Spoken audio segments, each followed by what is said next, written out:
Hey everyone, and welcome to today's Explainer. We are looking at something today that honestly completely flips the script on how we think about productivity. We're going to break down an AI setup that is surprisingly efficient, incredibly lean, and it operates entirely on just a simple dual-device ecosystem. So if you're the kind of person who loves optimizing workflows and wringing every last drop of potential out of your tech, well, you are in the exact right place. Let's get into it. Think about it for a second. What does it actually take to build a fully functional AI task ecosystem? You know, when we hear the phrase AI workflow, I think most of us immediately picture massive, super expensive hardware. We think of sprawling cloud servers or, high-end graphics cards just whirring away, generating a ton of heat. But what if that assumption is entirely wrong? What if you literally just need a standard smartphone and a basic, everyday laptop? That is exactly the paradigm shift we are going to unpack today. Okay, let's dive into this. Here is our master blueprint, the complete EXOCORE architecture map. Now, before we get completely lost in the nitty-gritty details, just take a step back with me and look at the clear spatial layout here. It's brilliantly organized, honestly. Over on the left side, we've got Node 1, which is represented by a smartphone. Over on the right side, we have Node 2, represented by a laptop.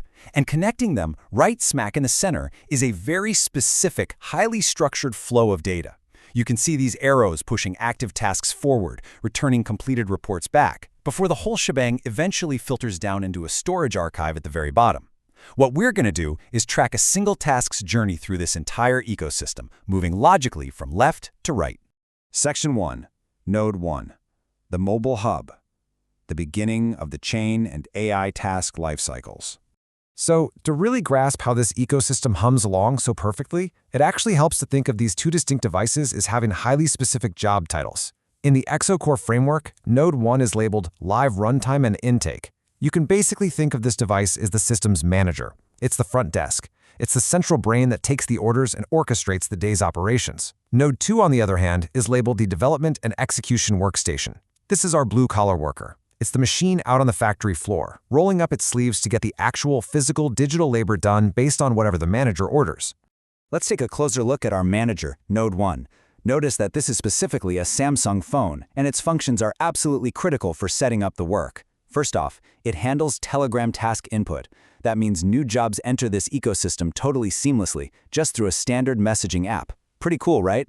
Then it manages task storage, keeping all those incoming requests neatly organized. It's also responsible for AI commentary generation. This is where it acts like a smart manager by adding crucial insights and context to the raw tasks. Finally, it provides dashboard hosting, which gives a live top-down view of the entire operation. So this Samsung phone is essentially ingesting, organizing, and preparing the workload before it delegates a single thing. Okay, so the manager has the tasks ingested and prepped. What exactly happens next? Section 2, the dual-node data flow, the handoff phase. Let's see how this data flow builds across the middle of our map here. We have three main steps happening in this space, represented by those horizontal arrows connecting the two devices. Step 1, look at that top cyan arrow.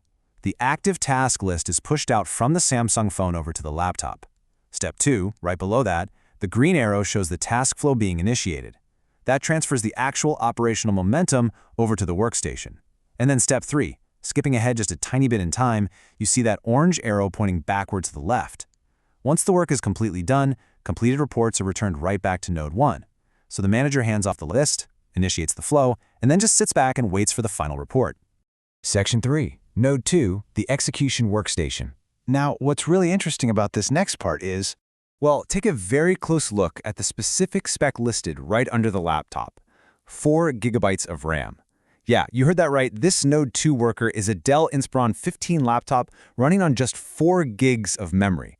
In the modern era, when we think of AI execution, we usually think of massive computing power, right? Stuff requiring 32, 64, or even 128 gigabytes of RAM.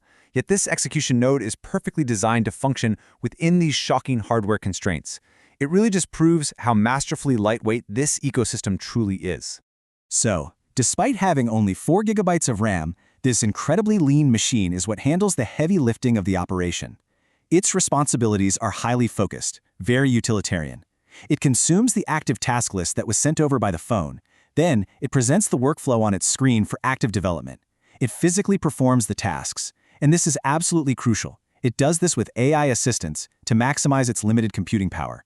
Lastly, it reports completion back to the manager, It is a perfectly streamlined, blue-collar execution node that doesn't waste a single megabyte of memory on administrative overhead.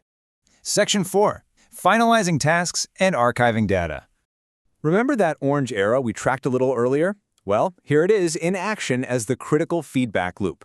The completed reports flow backwards from Node 2, the Dell laptop, straight back to Node 1, the Samsung phone. Our 4GB blue-collar worker is essentially clocking out for the day, handing the finished product back to the model manager so it can be reviewed and cleared from the active board. And this brilliantly illustrates the final act of the entire EXOCORE ecosystem.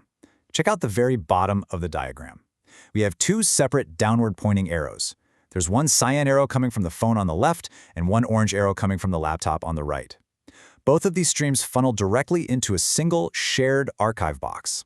This is the final resting place, the spot where both Node 1 and Node 2 send their finalized data for long-term storage.